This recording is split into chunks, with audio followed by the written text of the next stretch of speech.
마태복음 25장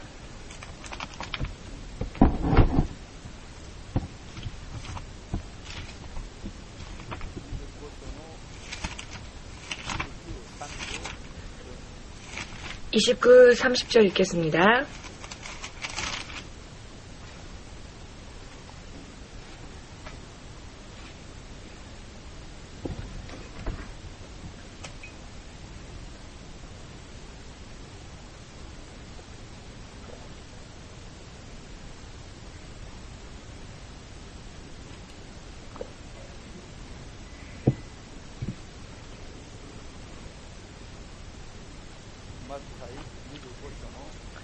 마태복음 25장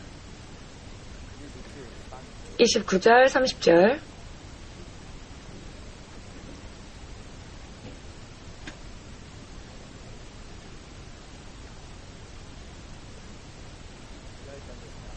펼치셨습니까?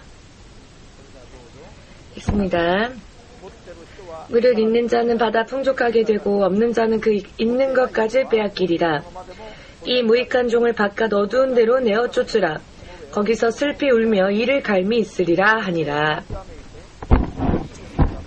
아멘. 예레미야 48장 구약성경 예레미야 48장의 10절을 찾아주십시오.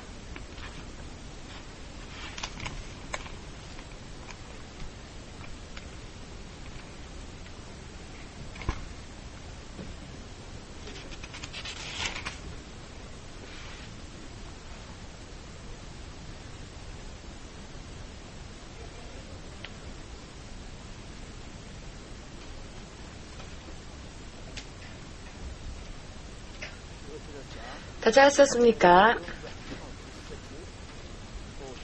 예레미야 48장 10절 여호와의 일을 태만히 하는 자는 저주를 받을 것이요 자기 칼을 금하여 피를 흘리지 아니하는 자도 저주를 당할 것이로다.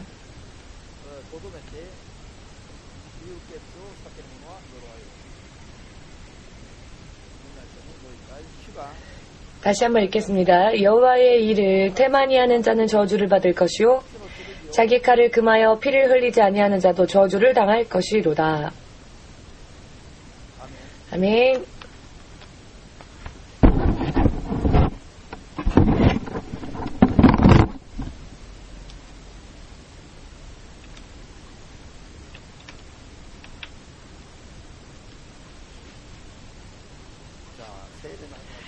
성령의 역사 시대 오늘은 충성의 비결 지난주에 이어서 계속 공부하겠습니다. 지난주까지 충성에 대한 비결, 충성에 대한 비결 그 첫 번째로 무엇이 있었습니까? 한 분이신 주님을 섬기는 것. 자, 잊어버리셨는지요? 두 번째는 무엇이었죠? 그 주님의 뜻을 아는 것. 이것이 충성할 수 있기 위한 중요한 부분입니다.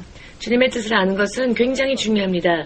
주님의 뜻을 모르기 때문에 주님을 믿는다고 하면서도 주님과는 다른 행동을 하고 마는 것입니다. 엊그저였는지요? 어떤 분의 간증을 들었습니다마는 어떤 집회에 그분이 참가를 했습니다. 그리고 기도를 하는 중에 영안이 뜨여서 사람들을 바라보는데 하나님의 뜻을 알고 하나님의 뜻대로 행동하고 그리하여 흰 옷을 입은 자들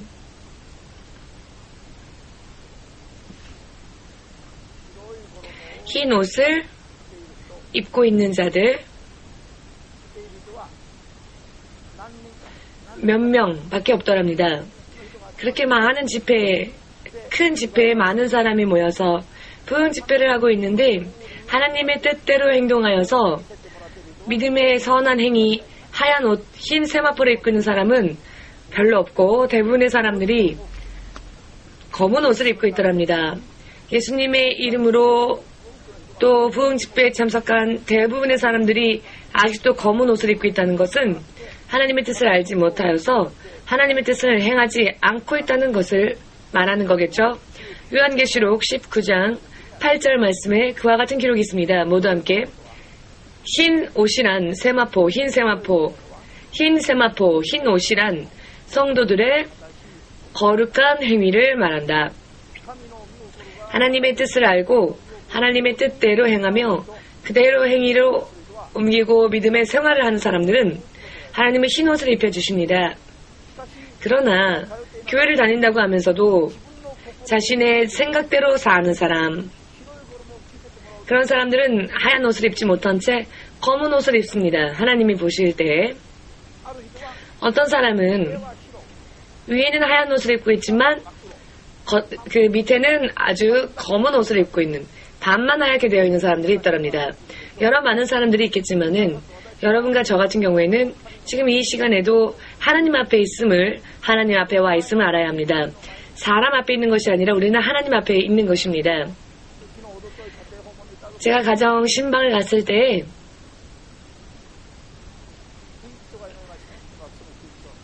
그 가정 방문 때 구역장이 기도를 했는데요. 지금 그 구역장이 이 자리에도 있습니다만 목사님의 입에서 나오는 말씀들이 하나님의 말씀으로 모든 사람들이 받을 수 있도록 해주십시오라는 기도를 하였습니다만 어딘가에서 들은 적이 있는 기도죠. 사도행전 말씀을 읽어보면은 베드로가 고넬료 백부장 고넬료의 집에 갔을 때 고넬료는 베드로의 앞에 있으면서도 우리는 하나님의 말씀을 듣기 위하여 하나님 앞에 있습니다 라는 고백을 합니다. 그래서 그는 이방인들 가운데서 가장 먼저 세례를 받고 성령까지 받고 하나님의 자녀로 헤아려지는 사람이 되었습니다. 고넬료와 그의 가정들은 그와 같은 사람들이었습니다. 그의 마음의 자세가 베드로 앞에 있으면서도 우리는 하나님의 말씀을 듣기 위해 하나님 앞에 있습니다 라고 고백을 합니다. 이와 같은 믿음이 그들 마음속에 있었기 때문에 성령은 금세 고넬료의 가정에 임하셨습니다. 믿으십니까? 그렇기 때문에 예수님을 믿으면서도 하나님의 말씀을, 하나님의 뜻을 알지 못하는 사람은 자기의 뜻대로 살지요. 그와 같은 사람들은 하나님 앞에 흰 옷을 입지 못한 사람들입니다. 그렇게 심판 때에는 구원받아야 될 사람이 아직도 검은 채로 있으니 하나님의 자녀로 변화되어 있지 않으니 이름만 가지고 있을 뿐이지, 그러니 어쩔 수 없이 나눌 수밖에 없는 것입니다. 그 날이 오기 전에 지금 이때에 우리는 흰 옷을 입고 하나님의 자녀로서 살기 위하여서는 하나님의 뜻이 무엇인지를 알고 노력하고 공부하고 그 뜻을 깨닫고 그 뜻대로 사는 것, 이것이야말로 성도의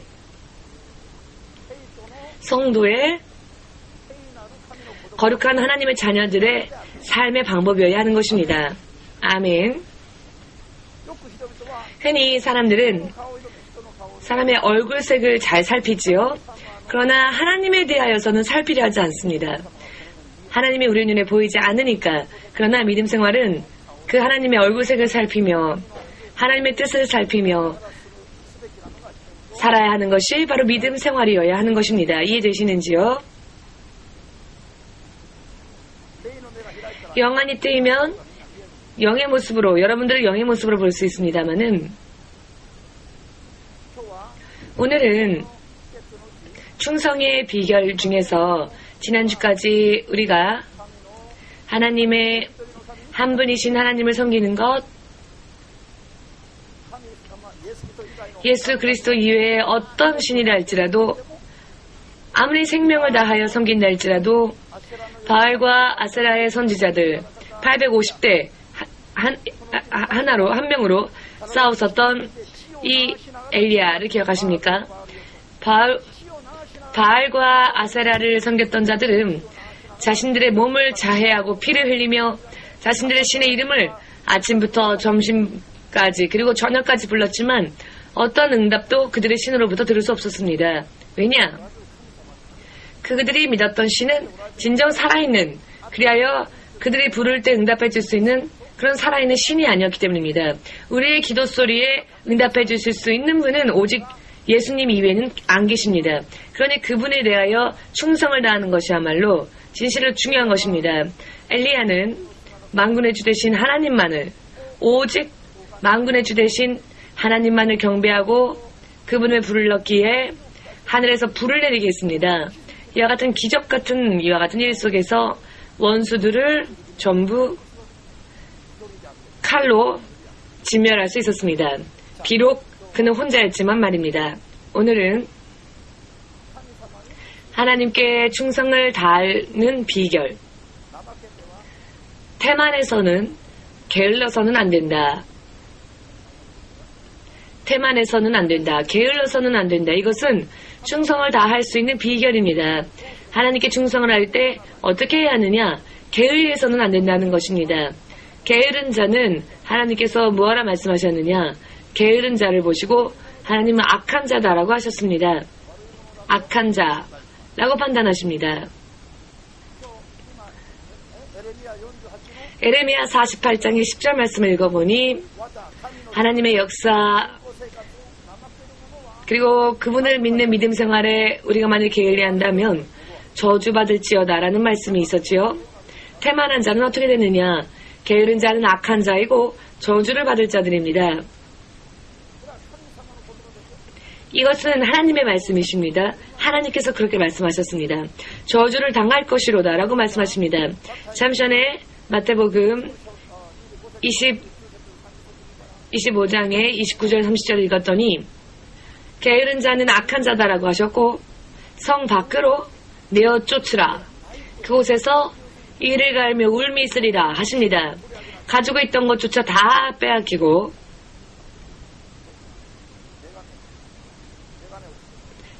밑에 안경이 떨어져 있습니다. 안경을 지금 밟을 뻔하셨어요.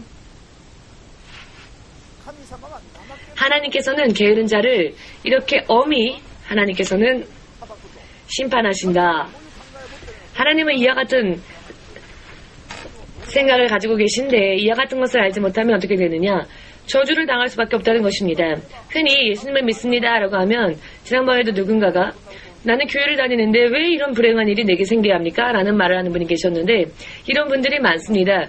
교회를 다니면 그것이 교회를 다닌다면 믿음 생활을 충성되이 해야 할 것입니다.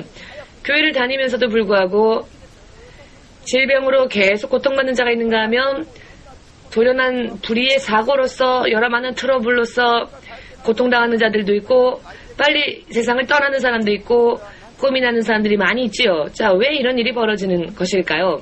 이 모든 일에는 전부 원인이 있습니다. 하나님께서 이렇게 해야 한다라고 말씀하신 것을 하려고 하지 않기 때문입니다. 들어도 그것을 지키지 않고 따르지 않기 때문에 그렇습니다. 야고보서 1장 25절 모두 함께 너희는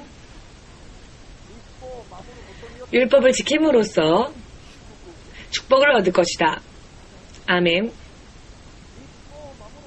율법을 지키는 믿음의 행위를 보이지 않으면 축복은 오지 않습니다. 예수님을 믿습니다라고 하면 자, 구원을 얻어 천국에 갈 수 있게 되지만 자, 이것을 마지막까지 이 믿음을 굳건히 지킨다면 괜찮지만 도중에 이것을 잃는다면 끝인 것입니다. 요한계시록 3장 5절 말씀을 읽어보시면 생명책에 이름이 기록되어져 있는 자, 이것은 무엇을 의미하느냐? 예수님을 믿는 자에 대한 이야기입니다. 생명책에 이름이 기록되어져 있는 자는 예수님을 믿고 구원을 얻은 자를 말합니다. 그렇지만 승리하지 않는 자, 이기지 않는 자, 이기지 못하는 자는 생명책에 기록되어졌던 이름이 흐려질 수 있다 하십니다. 그러나 이기면, 승리하면 흐려지는 일이 없을 것이다. 아멘 되십니까? 말씀을 쫓아 승리하면 생명책에 있었던 그 이름이 흐려지지 않도록 하나님은 지키십니다. 그러나 승리하지 않으면 그 생명책에서 이름이 흐려질 수 있다는 것입니다. 지워질 수 있다는 것입니다. 하나님께서는 이렇게 하나하나 전부 이와 같이 우리에게 모든 것을 가르쳐주고 계십니다. 어떻게 하면 이길 수 있는지, 어떻게 하면 온전히 구원을 얻고 축복을 받고 천국에까지 이를 수 있는지를 전부 우리에게 알려주신 것이 바로 이 성경이고, 성경은 우리의 축복과 성공과 구원의 교과서입니다. 교회를 그냥 다니기만 하면 무엇이든지 하나님이 다 해주시겠지. 정말 그것이 사실이라면 이런 두꺼운 성경의 기록은 우리에게 필요가 없었겠지요. 성경은 믿는 자들이 어떻게 믿어야 할 것인가를 알려주시는 교과서와 같은, 지침서와 같은 기록책입니다. 자, 생명 또한 내가 지킬 것인가 혹은 지키지 못할 것인가 나에게 달려있고, 모처럼 생명책에 그 이름이 기록되어져 있다 할지라도 흐려지는 일도 있으며 혹은 그 속에서 보호를 받는 사람도 있고, 자, 지난번에도 이 자리에 있는 어떤 신학생의 모습을 하나님이 저에게 보여주셨는데요. 현실에서는 신학생이기 때문에, 현실 속에서는 신학생이기 때문에 사실 여러 많이 힘든 일들이 있고 훈련 속에 있으니까 가족 사이에서 갈등이 있고, 가족이 그 사람을 붙잡고 늘어지고 있고, 또 일도 해야 하고, 훈련이기 때문에 고된 일들이 있습니다. 그러나 그와 같은 하나하나의 행위가 영적으로 볼 때에는 오히려 미래를 준비하는 일들이었습니다. 하나님은 행한 대로, 그 행위대로 보시고 그 행위대로 축복을 준비하시기 때문입니다. 지금 울면서라도 열심히 하고 있는 사람은 지금 열심히 천사들이 와서 새로운 집을 짓고 있었습니다. 우리 신학생 한 분에 대한 모습이었습니다만은, 지금 울고 있는 신학생, 하나님이 여러분을 위해 새로운 집을 짓고 계십니다. 아멘. 신학생이 아니라 할지라도 똑같습니다. 오늘 제가 여러분들에게 드리고 싶은 말씀은 하나님이 모든 것을 보고 계신다는 것입니다. 어떠한 행위를 하건 하나님은 그것을 다 보고 계시고, 그것에 대한 그 행위에 대한 것을 준비하시고 보상을 준비하신다는 것입니다. 준비하고 계시는데, 모처럼 믿음으로 한 것이 도중에 또 태만해지고 게을러지게 되면 이것이 지워질 수도 있다는 것, 흐려질 수도 있으며 혹은 더 크게 지어지는 경우도 있습니다. 이것은 우리가 믿음으로 인해 충성을 다하는가 어떠하는가에 달려있다는 것을 깨달으시길 예수님의 이름으로 축복합니다. 예수님께서, 사랑의 하나님께서 태만한 자에 대하여서는 저주를 당할 것이다 라고까지 말씀하십니다. 자, 예수님께서 저주를 당할 것이다 라는 말씀을 하시면 사실 사람들은 그런 이야기를 싫어하지요. 그런데 예수님은 왜 일부러 그런 이야기를 하실까요? 예수님은 어리석은 분이 아니신데 사람들이 싫어하는 걸 알면서도 왜 이와 같은 말씀을 하시는가? 정말로 이대로 모든 사람들이 심판을 당하기 때문에 그렇습니다. 이와 같은 엄한 말씀을 하나님께서 하지 않으신다면 하나님은 더 많은 사람들에게 인기를 얻을 수 있을 것입니다. 다른 종교들 얼마나 인기가 많습니까? 간단하게 전도도 되고요. 기독교만이 전도가 참 힘이 듭니다. 기독교는 전도하기 위해서 금식하고 기도하고 나쁜 욕도 듣고 박해도 듣고 험담도 듣습니다. 왜냐? 방해하는 영들이 있기 때문입니다. 그러나 다른 종교 같은 경우에는 서로 같은 영 속에서 나왔기 때문에 서로가 방해를 하지 않습니다. 전도를 위해서 금식하거나 기도하거나 핍박받거나 하는 일도 없습니다. 자연히. 중은 그냥 이렇게 연불만 외우면 사람들이 알아서 모여오지요. 하루 이틀 3일, 신년 3일 동안 몇억의 그 헌금이라고 해야 할까요? 그냥 앉아만 있으면 신사에서 절에서 앉아서 그 목탁을 두드리면 그 신년 그 정초죠. 정초 그 첫날부터 셋째 날까지 몇 억의 헌금들이 들어온답니다. 자, 왜 이러느냐? 그것은 나쁜 악한 영역에서 나온 것이기 때문에 방해하는 일이 없어서 그렇습니다.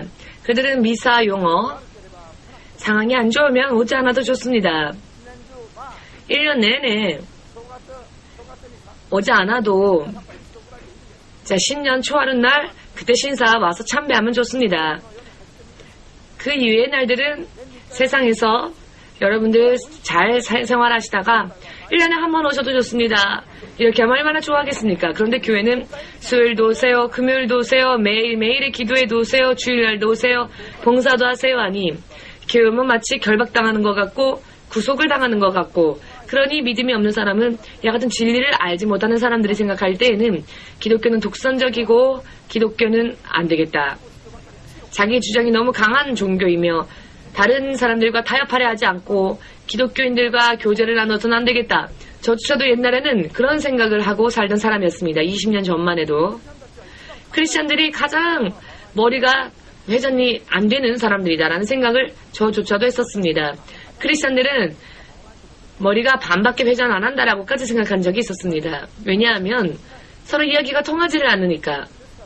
그리하여서 자, 그렇지만 하나님께서는 다른 종교들은 그렇게 감언이설만을 나열하고 마치 사기꾼처럼 사람들에게 이야기하지만 하나님께서는 확실하게 하지 않으면은 태만하면 저주를 당할 것이다 라는 말씀까지 하시니 심판받아 지옥불 속에 영원히 그 속에서 이를 갈미 있으리라. 이와 같은 말씀을 듣고 자, 믿음이 없다면은 기뻐할 수 있는 자가 어디 있겠습니까? 그렇기 때문에 믿음이 없는 사람들은 오해를 하여서 교회 가면 협박한다, 목사님이 협박한다 라고 생각하는 사람들이 있습니다. 오늘도 한 명 제가 협박했습니다. 오늘까지 교회 안 오면 우리 교회에 사람이 아닌 것으로 제명하겠다라고 엄포를 넣었습니다. 수요 예배에 참석하느냐 안 하느냐를 보고 내가 결정하겠다라고 엄포를 넣었더니 지금 날라온 사람이 있는데 왜냐? 이것은 자, 이렇게 하는 것은 위협하여서 그 사람을 구속하고 그 사람을 나쁘게 하기 위해서입니까? 혹은 천국까지 확실히 데려가기 위해서입니까? 내가 믿음이 없는 사람에게는 험담을 들을 수 있을지만 옛날에는 이런 이야기를 들은 적이 있습니다. 심원선 목사, 당신이 노리는 게 무엇이냐? 제가 농담으로 그래, 내가 너의 돈을 노리고 있다 라고 농담했더니 농담도 통하지 않습니다. 아, 내 재산을 노리는구나 라고 생각했답니다. 크리스찬들은 왜 농담조차 못합니까? 왜 그렇게 마음에 여유가 없습니까?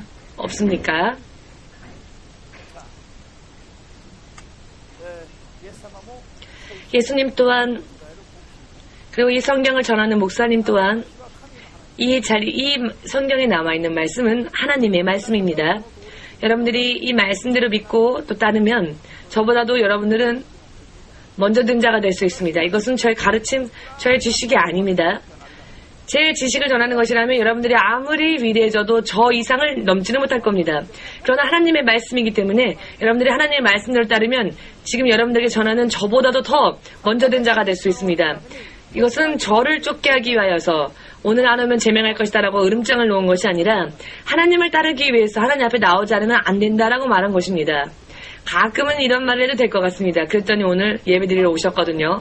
한국의 북한의 스파이 간첩이었던 김신조 목사, 지금은 목사님이 되셨는데 이 김신조 목사님은 1969년 때 청와대 그 대통령 관저를 습격하기 위해서 그 앞까지 왔고 수류탄과 권총, 기관총까지 들고 무장한 채로 왔다가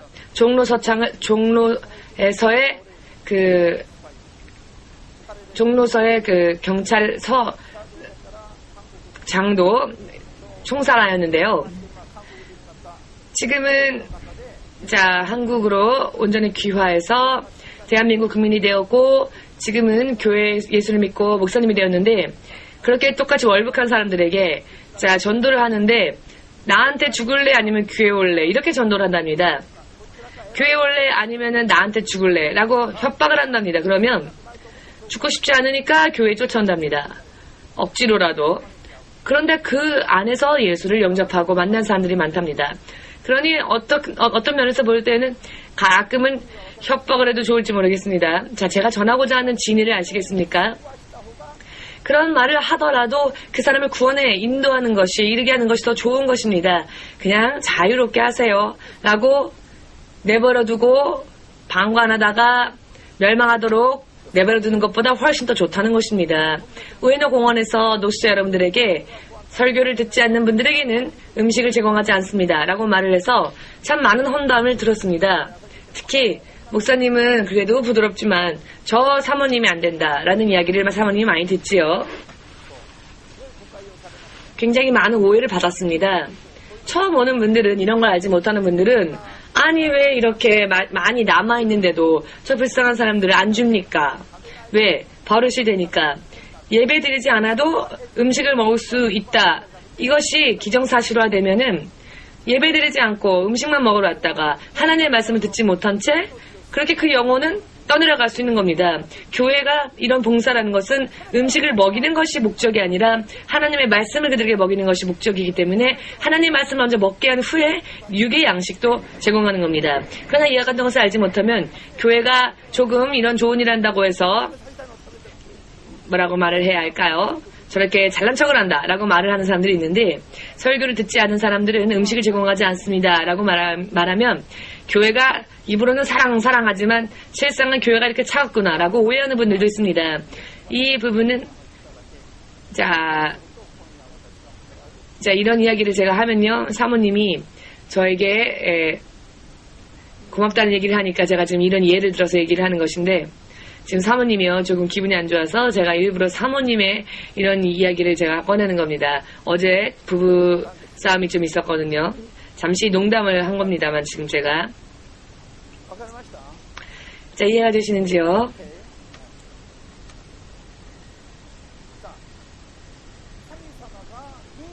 하나님께서 인기를 얻으려고 하지 아니하시고 엄히 전 세계의 사람들에게 게으른 자는 태만한 자는 저주를 당할 것이더라 라는 말씀을 하시는 하나님이 자 그분의 그 머리가 이상해서 그런 것일까요?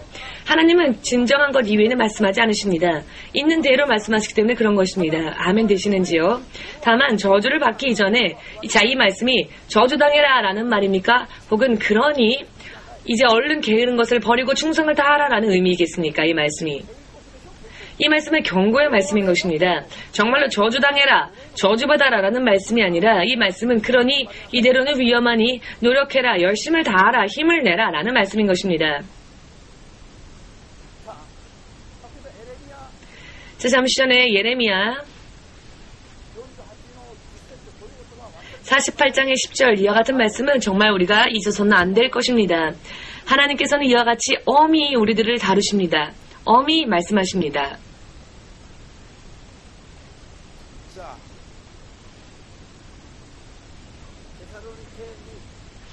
데살로니가후서 성경이 이와 같이 성경은요 이렇게 축복의 흐름이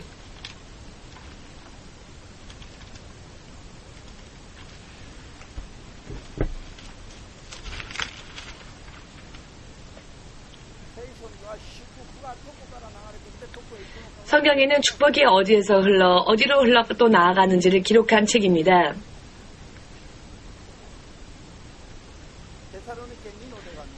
데살로니가후서 신약 성경입니다.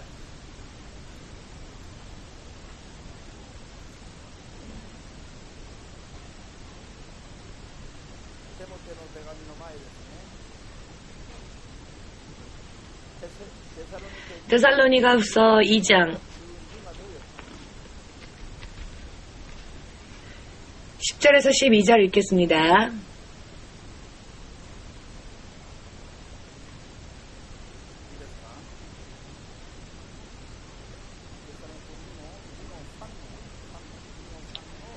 아, 3장 10절에서 12절까지 읽겠습니다. 3장 10절에서 12절까지 읽겠습니다.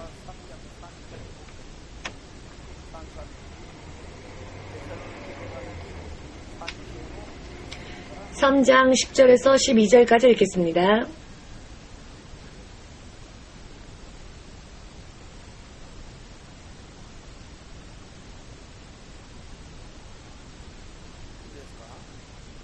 다 찾으셨습니까? 우리가 너희와 함께 있을 때에도 너희에게 명하기를 누구든지 일하기 싫어하거든 먹지도 말게 하라 하였더니 우리가 들은즉 너희 가운데 규모 없이 행하여 도무지 일하지 아니하고 일만 만드는 자들이 있다니 이런 자들에게 우리가 명하고 주 예수 그리스도 안에서 권하기를 종용이 일하여 자기 양식을 먹으라 하노라. 아멘.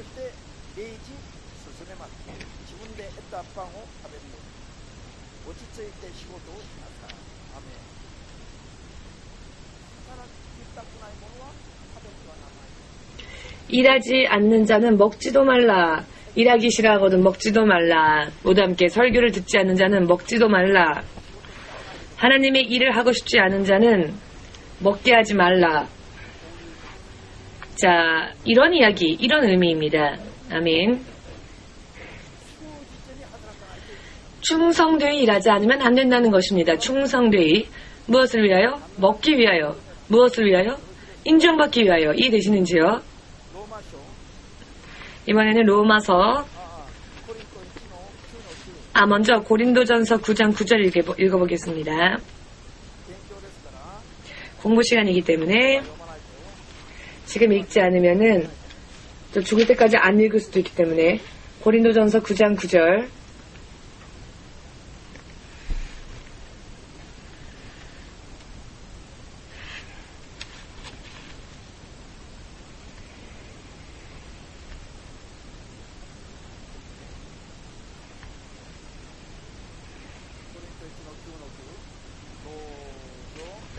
읽습니다.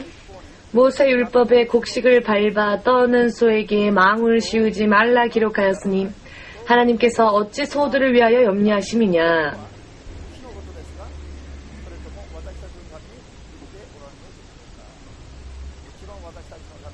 물론 이것은 우리를 위하여서 염려하시기 때문에 이런 말씀을 하시는 것이죠.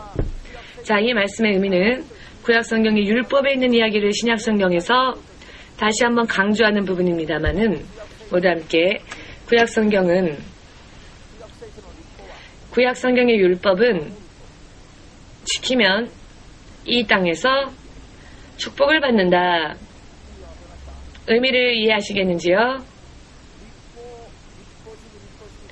율법주의라는 말을 써서 율법을 구약성경을 가르쳐서는 안 된다라고 생각하는 그 교회들이 있습니다. 일본의 대부분의 교회들이 그러하여서 신약성경만 집중적으로 가르치는데 이것은 이 땅에서 축복받을 그같은 방법을 가르치지 않는 것과 마찬가지를 할 수 있습니다. 하나님께서는 성경은 구약성경의 말씀을 신약성경에서 다시 또 말씀하시는데 왜 사람들이 그것은 율법이다라고 하여 무시합니까? 무시해도 과연 좋겠습니까? 자기 마음대로 하나님을 믿으니까 그렇습니다. 그렇기 때문에 야고보서 1장 15절에서 말씀합니다. 율법을 지키는 행위로서 이 땅에서 여러분들이 축복 속에 들어간다라고. 예수를 믿으면 천국에 갑니다. 생명의 영원한 구원을 얻습니다. 율법의 말씀을 지키고 행하면 이 땅에서 축복을 받습니다. 충성된 종으로서 하나님의 인정함을 받습니다. 아멘 되시는지요? 할렐루야.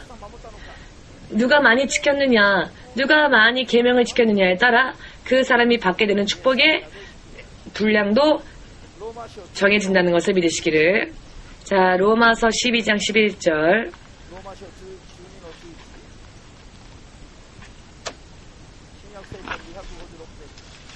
12장 11절입니다. 로마서 12장 11절.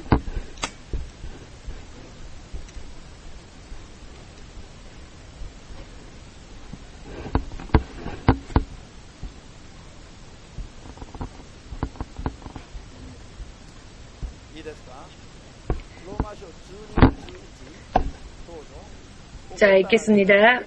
부지런하여 게으르지 말고 열심을 품고 주를 섬기라. 자, 부지런하여 게으르지 말고 열심을 품고 주를 섬기라.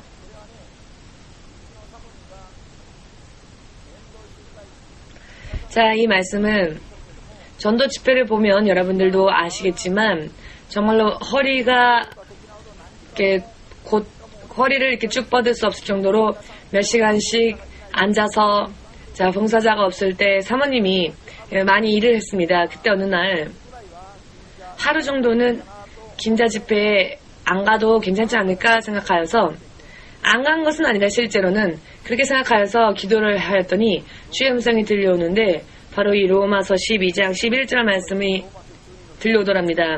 로마서 12장 11절 말씀이 들려와서, 로마서 12장 11절이라는 말씀이, 이런 음성이 들려와서, 기도 중에 들려와서 말씀을 찾아보니까 바로 부지런하여 게으르지 말고 열심을 품고 주를 섬기라라는 말씀이 기록되어 있더랍니다. 그래서 사모님이 나는 마음속에서조차 좀 쉬겠다라는 생각도 못하는구나 라는 이야기를 했는데, 10년 전의 이야기입니다. 지금 이 이야기는.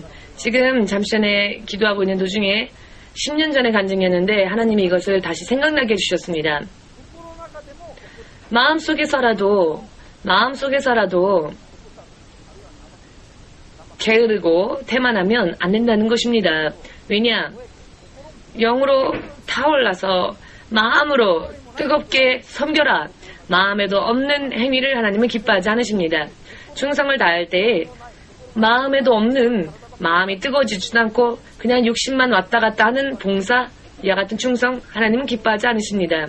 우리의 마음을 보시기에 마음을 태우면서 정열적으로 열심히 하나님을 섬겨야 할 것입니다. 게을리하지 말고 내 있는 힘을 다하여서 열심히 하나님을 섬기고 부지런해야 할 것입니다. 내 욕심만 섬기는 것이 아니라 내 마음을 다하여 섬겨야 한다라는 뜻인 것입니다. 하나님의 일은 기뻐하며 감사 가운데 나에게 주어진 그 역할을 감사하면서 불에 타오르는 듯 정열적으로 섬겨야 하는 것이 하나님의 일인 것입니다. 자, 이런 역할을 하나님이 주시지 않는, 허락하지 않는 사람들도 있습니다. 자, 제가 어떤 분에 대한 것을 꿈에서 보았는데 기뻐서 춤을 추고 있는 분이 있었는데 그분은 생명샘 안에서 기뻐 춤추는 그런 모습을 하나님이 저에게 보여주신 적이 있습니다. 어떤 분에 대하여서 생명수 안에서 헤엄쳤더니 그분이 있었는데 그 꿈속에서 그렇게 춤추던 분이 지금 이 자리에도 앉아 있습니다만은 생명수 안에서 춤추고 있었습니다. 생명수가 어디였느냐 하면 제가 지금으로부터 17년 전에 예수님이 저에게 처음 당신의 모습을 나타내 주셨을 때 그때 예수님은 저에게 당신의 종이 될 것을 말씀하셨는데 그 예수께서 저를 만나주신 장소가 생명샘 있는 곳이었는데 바로 그 장소에서 제가 헤엄치고 있었고 지금 제가 말씀드리는 간증하는 그분이 그 생명샘에서 헤엄쳤다라기보다는 춤을 추면서 저에게 가까이 다가왔습니다. 그러면서 이렇게 기쁠 수가 없다고 제가 그렇게 기쁘십니까 했더니 너무나 기쁩니다. 녹아들듯이 그렇게 저에게 안겨왔는데 하나님께서는요 하늘에 계신 하나님, 하늘에만 계신 하나님이 아니라 천지 만물 가운데 계신 하나님이십니다. 예수님 대단하시죠? 모두 함께 예수님은 미래의 일까지 전부 다 꿰뚫어 보시는 분이시다. 아멘. 미래의 일까지 하나님은 다 보십니다. 우리의 마음, 지금 우리의 마음을 감찰하시는 것은 물론이요, 우리의 미래까지도 하나님은 다 아십니다.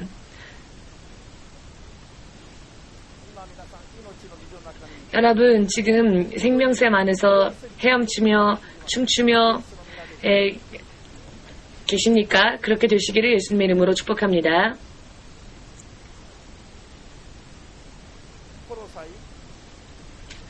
골로새서 1장 24절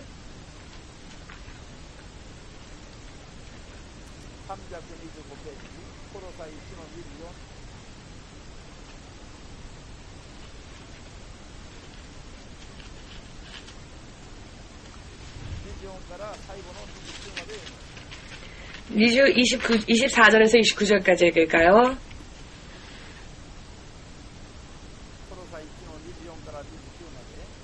골로새서 1장 24절에서 29절까지 읽습니다. 내가 이제 너희를 위하여 받는 괴로움을 기뻐하고 그리스도의 남은 고난을 그의 몸된 교회를 위하여 내 육체에 채우노라. 내가 교회 일꾼 된 것은 하나님이 너희를 위하여 내게 주신 경륜을 따라 하나님의 말씀을 이루려 함이니라. 이 비밀은 만세와 만대로부터 오므로 감추었던 것인데 이제는 그의 성도들에게 나타났고 하나님이 그들로 하여금 이 비밀의 영광이 이방인 가운데 어떻게 풍성한 것을 알게 하려 하심이라. 이 비밀은 너희 안에 계신 그리스도시니 곧 영광의 소망이니라.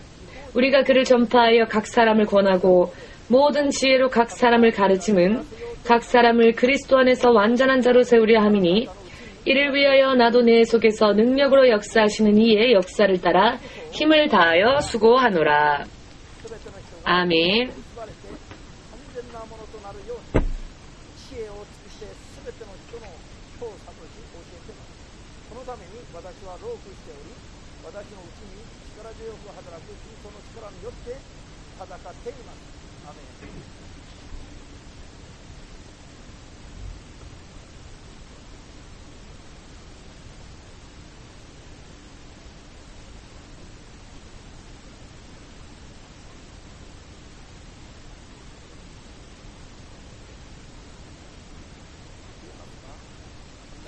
보이십니까? 모두 함께 교회는 그리스도의 육신이다.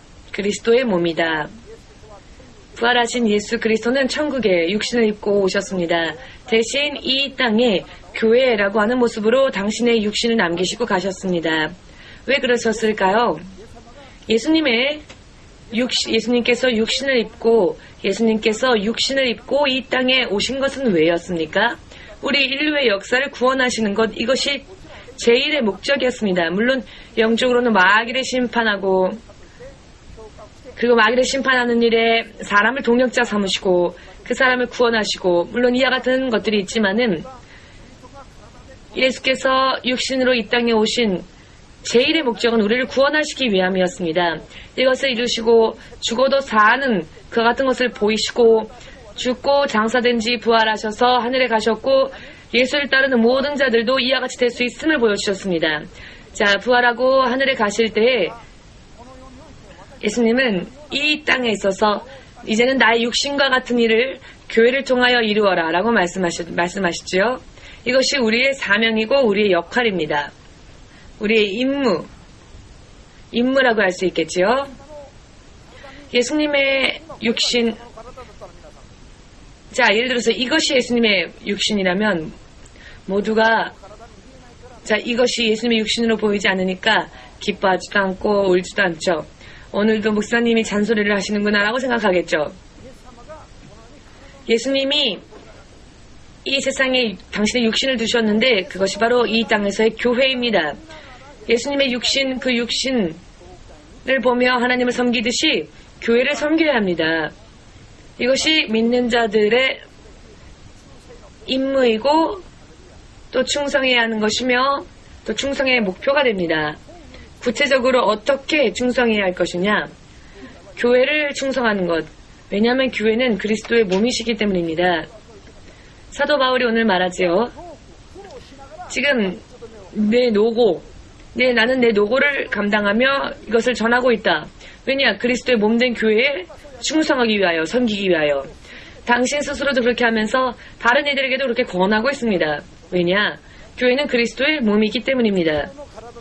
그리스도의 몸으로서 이 땅에 교회가 세워졌고 사람들의 영혼의 생명을 구하는 이와 같은 역할을 우리가 예수님처럼 그렇게 담당하며 일해야 하는 것입니다.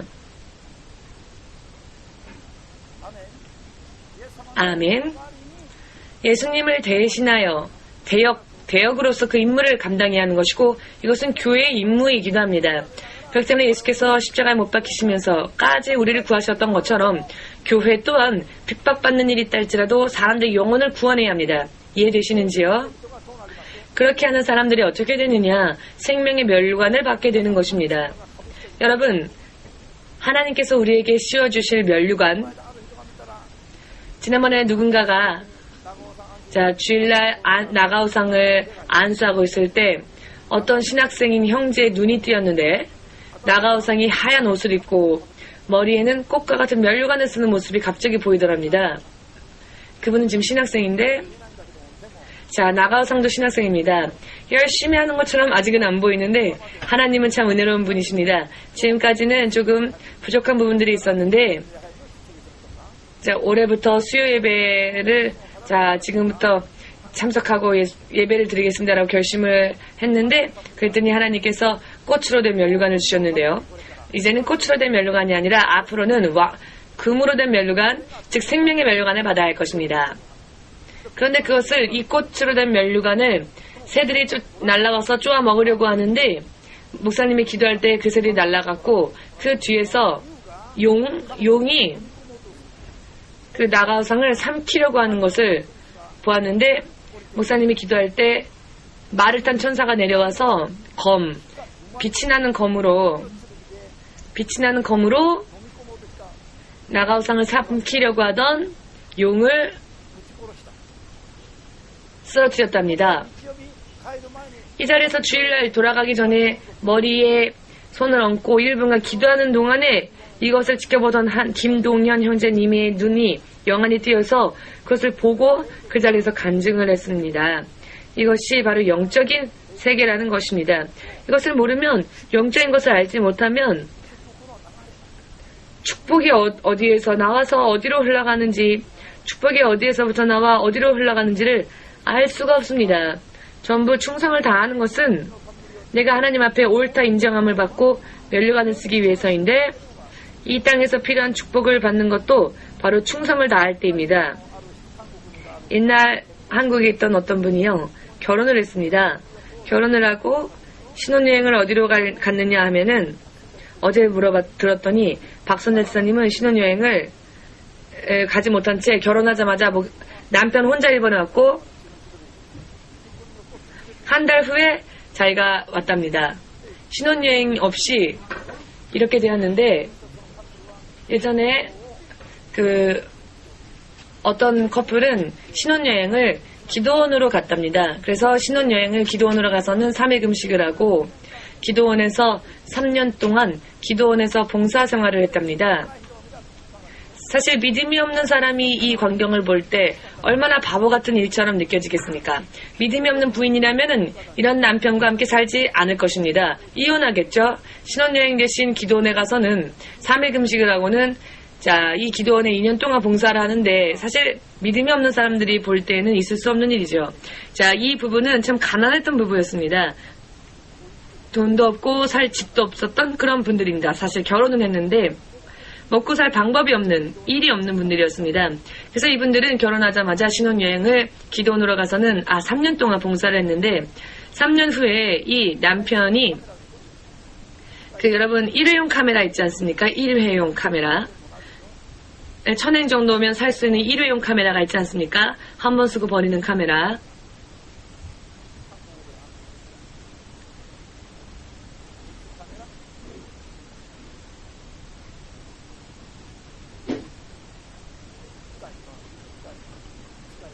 일회용 카메라가 있어요. 이 일회용 카메라를 일본 등등에서 한 번 쓰고 버린 카메라를 다 모아와서는 한국에서 수리하여서 파는 이런 회사를 차리게 됐습니다. 그리고 많은 돈을 벌게 되었고, 생각하지도 못한 회사의 CEO, 즉 사장이 되었고, 하나님께 3년 동안 봉사했던 사람이, 갈 곳이 없어서 기도원에서 봉사하면서 3년을 지냈던 사람이, 기도원이 자신들의 신혼여행의 호텔이 되어버렸는데, 그런 분을 지난번에 한국 갔었을 때 제가 만났었는데요.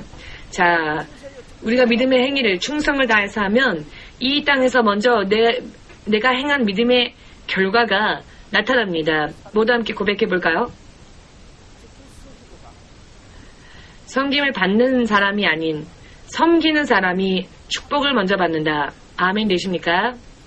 그렇습니다. 내가 섬김을 받기보다 내가 섬길 때 먼저 축복을 받습니다. 이것은 하나님의 약속이십니다. 믿으십니까? 그렇기 때문에 교회에 봉사를 하면서 불만을 말하거나, 예를 들어서 예수님의 육신, 예수님의 몸된 교회, 예수님을 마사지하면서 예수님에게 화를 낸다면 어떻게 될까요? 예수님을 마사지하면서 귀찮다, 주무르기 싫다라면서 화를 내는 사람이 있다 합시다. 예수님 앞에 음식을 드리면서 화를 내는 사람이 있다 합시다. 째려보고 예수님에게 드릴 음식을 귀찮아 하면서 대충대충 만들어서 화를 내면서 그렇게 예수님에게 섬긴다면 예수님이 과연 그 섬김을 기뻐하실까요? 그 섬김을 기뻐하지 않으실 겁니다. 열심히 일을 하긴 했는데 하나님의 기뻐하심을 받지 못하는 사람이 있습니다. 어떤 사람이냐? 불평불만하며 태만하며 게을리하며 적당히 하면서 마음을 다해 하지 않고 차가운 냉랭한 마음으로, 미워하는 마음으로, 싫은 마음으로 하는 섬김은 아무리 해도 하나님의 기뻐하심을 입을 수 없습니다. 로마서 12장 11절 말씀에서 우리 함께 읽었지요. 마음을 태우면서 감사와 기쁨에 차서, 아멘 되십니까? 눈에 보이는 것이 나에게 주어진 임무입니다. 왜 저걸 안 짚지? 저 쓰레기 떨어졌는데 교회 안에. 저 사람은 왜 저것도 안 짚지? 왜 교회가 이렇게 더럽지? 아무도 청소 안 하네? 그렇게 불평불만 말하기 이전에 그것이 내 눈에 들어왔다면 먼저 내가 해야 하는 것입니다. 즉 내 눈에 보이는 것이 나의 임무, 나에게 주어진 임무라고 생각하시면 됩니다. 자, 자신이 하면 축복을 받을 텐데 자신은 화를 낼 뿐이고 다른 사람을 찾는다면 저것을 예를 들어서 다른 사람을 찾는다면 내가 받을 축복을 보면서 화를 내고 다른 사람을 찾는 것과 똑같습니다. 내 축복 가져갈 사람 없어? 라고 하는 것과 똑같다는 것입니다. 의미가 이해되시는지요? 모두 함께 내 눈에 들어온 것은 불평불만 말하지 말고 다른 사람에게 책임 전가하지 말고 나의 일이다. 나에게 주어진 축복의 찬스이다. 라고 생각하면 충성을 다할 수 있다. 지금의 말씀을 여러분 이해하셨는지요? 자, 오늘은 그럼 이것으로 마치겠습니다. 다음 주에 또다시 공부를 이어서 하겠습니다. 자, 오늘은 이것으로 마치겠습니다. 205番をもう一回賛美しましょう。205番。